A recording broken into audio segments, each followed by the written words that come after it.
Hey there, everybody. How's it going? I have had this topic come up for some reason within the past few days quite a few different times, and that's the topic of leagues. In particular, leagues when it comes to dating, right? What makes someone in your league, what makes someone out of your league. And if you look up this topic online, you find a lot of contradicting information. There's one side of the argument that says that leagues absolutely exist and that how to date someone out of your league or why you go for people below your league. And then there's the other side that says that the entire thing is complete BS. It's complete bollocks, nonsense, shenanigans, right? That no one is really in or out of anyone else's league, and we all have positives and negatives. And I kind of wanted to just give my 10 cents on the entire situation because I think that that I fall somewhere kind of in between the two of the extremes. So what is a league?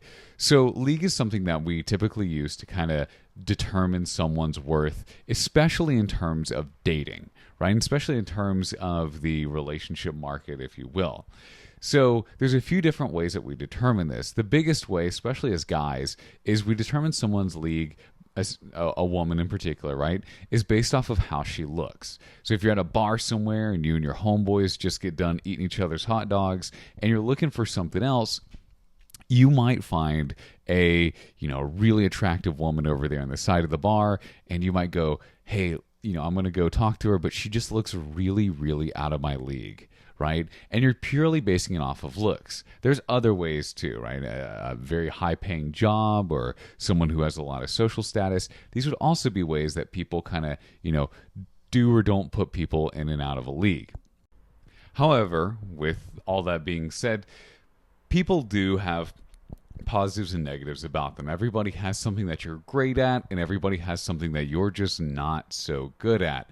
So even though, a high paid model gaslight gatekeep girl boss might have a lot more value overall, she might be really terrible at conversation, or she might just not be very good at history or math, whereas a guy who appears more of a slob really might be better at those things, and being good at those things in particular could actually get him more ahead in life than her using her looks or her business connections or whatever it may be. So these things get really, really relative. I can even speak from personal experience that I know and have met people that are incredibly just successful on the outside and very, very just nice, give off good energy, I guess is the best way to say it, very attractive.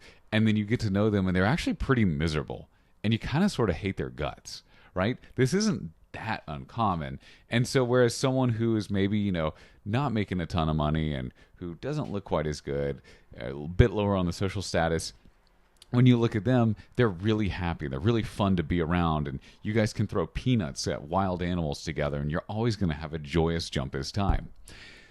So again, it kind of just goes back to the whole, at what point do leagues exist and at what point do they not?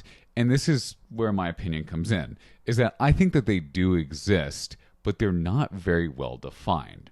What I mean by this is, again, sure, we might see this attractive, woman who's very good at all this stuff and X, Y, and Z. And as a society, we tend to put a lot of emphasis on these certain things, right? Her job, her charisma, her friends, her wealth, her social status, her looks, blah, blah, blah, blah, blah, right? Same thing goes for men, too. I'm just using this fictitious woman as the example. And overall, if she has most of these things or all of these things, of course, everyone's going to have negatives.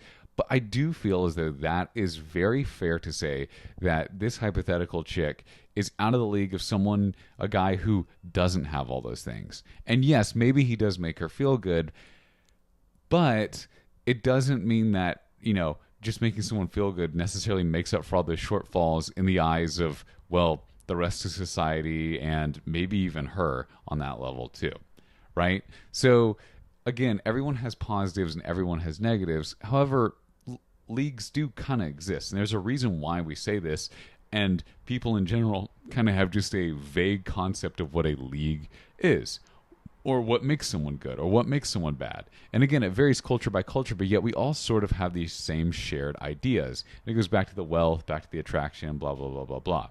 So I'm curious, what are your thoughts on this matter? Do you think that leagues exist, or do you think that it's all so relative that you can't even pinpoint it and it doesn't exist at all? Let me know what you think. Thank you so much and have a nice day.